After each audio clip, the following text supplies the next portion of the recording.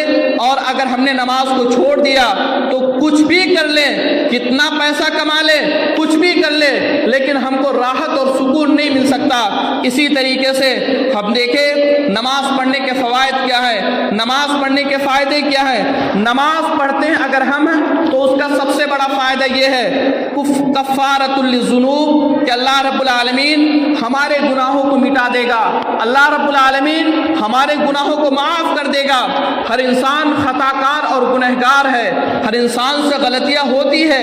ایک انسان اگر یہ دعویٰ کرے کہ مجھ سے غلطی نہیں ہوتی، میں ایسے انسان کو اس دنیا کا سب سے بڑا کذاب انسان سمجھتا ہوں. غلطیاں ہوتی ہیں، لیکن غلطی ہونے کے باوجود اگر ہم نماز کو پڑھیں گے، نماز کی پابندی کریں گے، تو اللہ رب العالمین ہمارے گناہوں کو مٹا دے گا.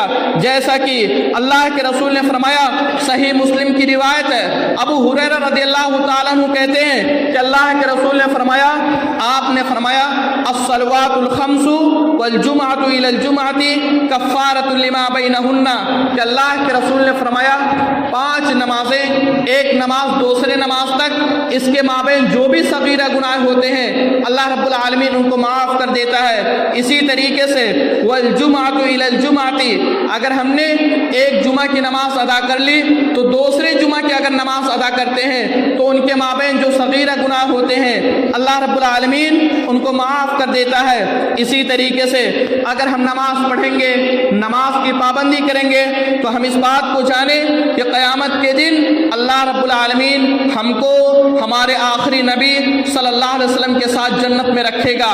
جیسا کہ صحیح مسلم کی روایت ہے، ربیعہ بن کعب رضی اللہ تعالیٰ عنہ کہتے ہیں کنت ابیت مع رسول اللہ صلی اللہ علیہ وسلم، کہ میں اللہ کے رسول صلی اللہ علیہ وسلم کے پاس تھا، ان کے ساتھ رہ کر کے میں کچھ دن گزار رہا تھا. فاتیتہ بوضوئہ وحاجتہ، اس کے بعد فرماتے ہیں کہ میں نبی اکرم صلی اللہ علیہ وسلم کے وضو کا پانی لے کر آتا ہوں تو اللہ کے رسول نے فرمایا سل، کہ اے ربیعہ بن کعب جو تم کو کچھ سوال کرنا ہے مجھ سے کر لو. فقلت اسألک مرافقتک فی الجنہ، تو ربیعہ بن کعب رضی اللہ تعالیٰ عنہ اللہ کے نبی صلی اللہ علیہ وسلم سے سوال کرتے ہیں کہ میں اس چیز کا سوال کرتا ہوں کہ قیامت کے دن آپ کے ساتھ میں جنت میں رہوں. تو اللہ کے رسول نے فرمایا، آپ نے فرمایا بکثرت السجود، زیادہ سے زیادہ سجدہ کرنے سے.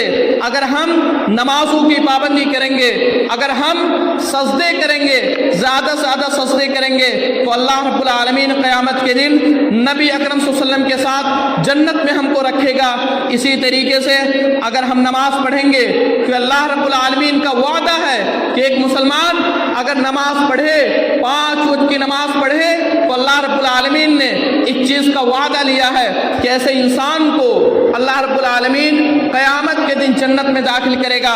جیسا کہ ابو داؤد کی حدیث ہے کہ اللہ کے رسول نے فرمایا، آپ نے فرمایا من جاء بہن لم یضیع شیئا کان لہ عند اللہ عہد ان یدخلہ الجنہ، کہ ابو داؤد کی حدیث ہے، اللہ کے رسول نے فرمایا، آپ نے فرمایا کہ جس شخص نے 5 نمازوں میں سے کسی ایک بھی نماز کو ضائع نہیں کیا۔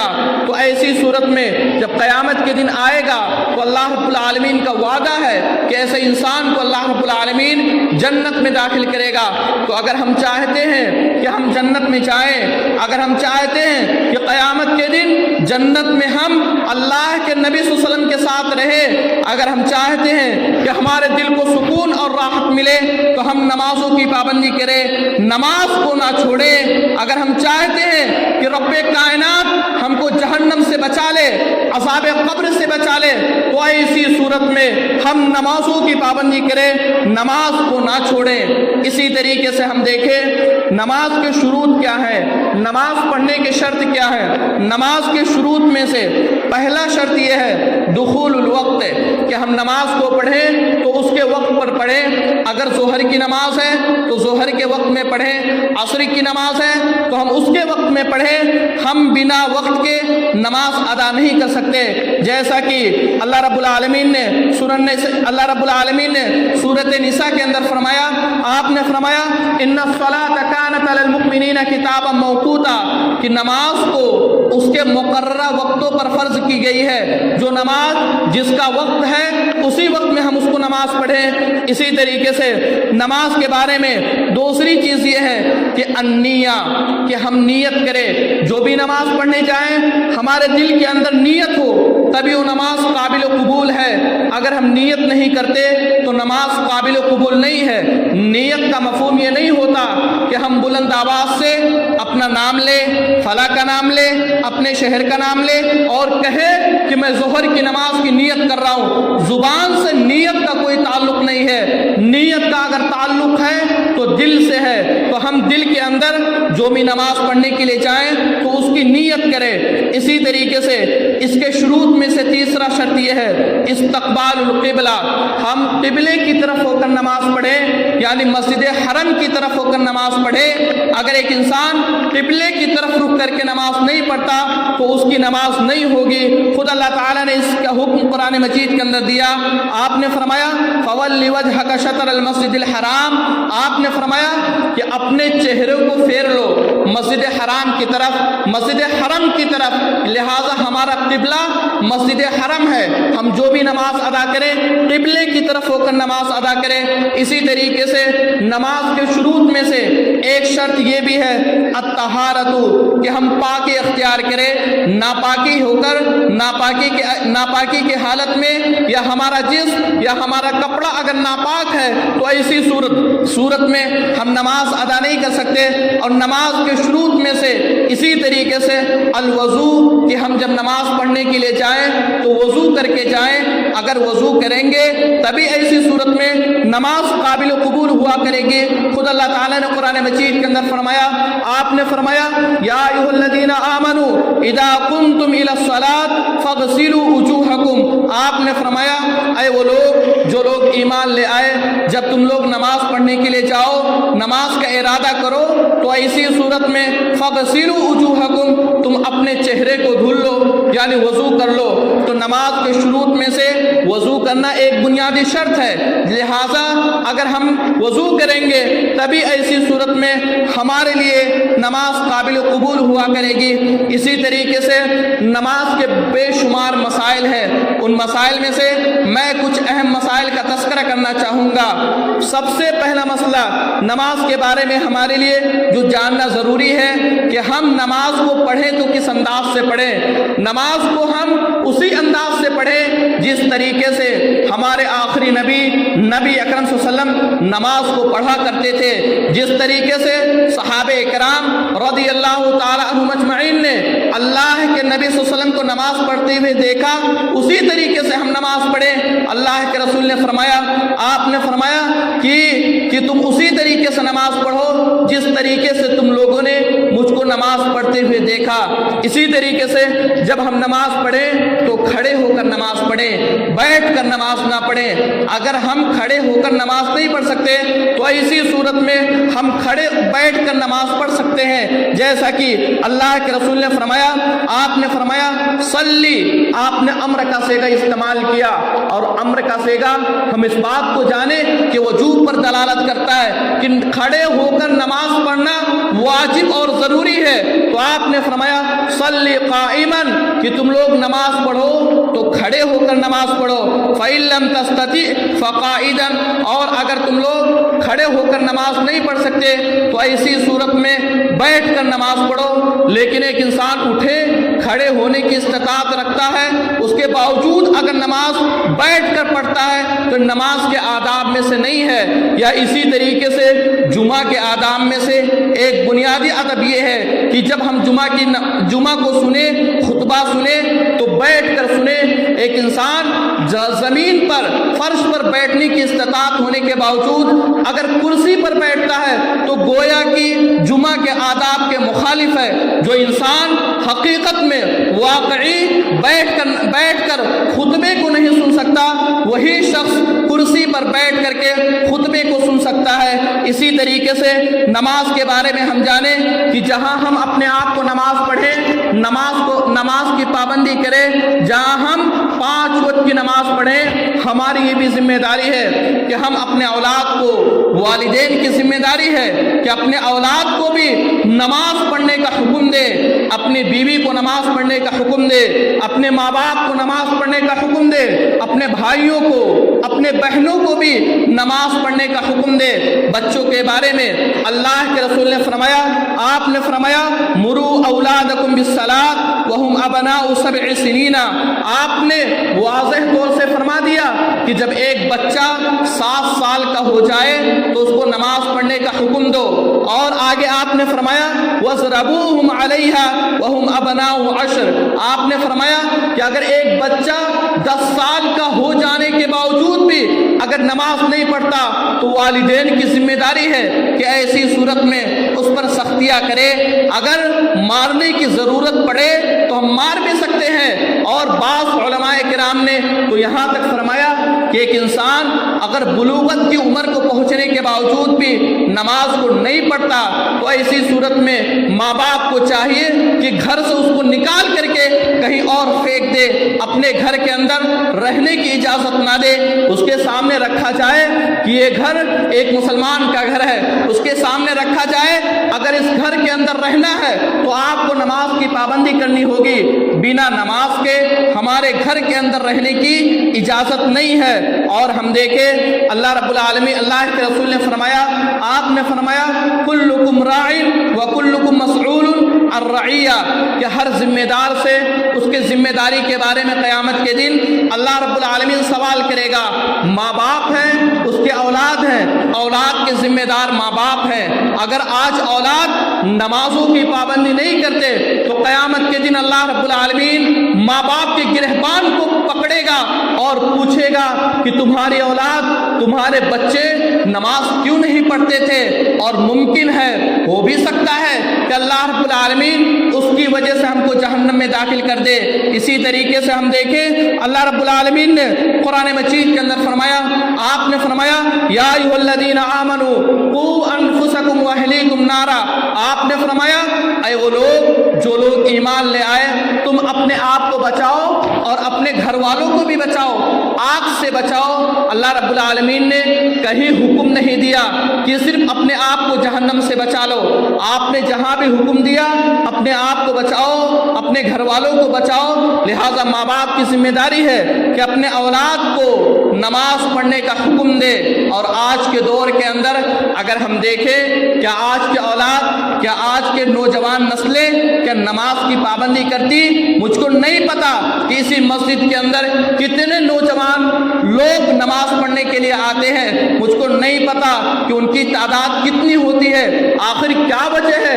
کیا ماں باپ اپنے اولاد کو نماز پڑھنے کی تلقین نہیں کرتے؟ اور اگر ہم بازاروں میں نکل جائیں تو ہر جگہ دیکھیں، کوئی سا بھی دکان دیکھیں، ہر جگہ ہم کو نوجوان دکھیں گے۔ جہاں سگریٹ پینے کا مسئلہ آئے ہم نوجوان ہوں گے، اسی طریقے سے جہاں پہ مووی دیکھنے کا، فلم دیکھنے کا مسائل آئے وہاں پہ نوجوانوں کی تعداد زیادہ ہوگی۔ آخر کیا وجہ ہے؟ کیا ماں باپ اپنے اولاد کو نماز پڑھنے کا حکم نہیں دیتے؟ ماں باپ کی ذمہ داری ہے کہ اپنے اولاد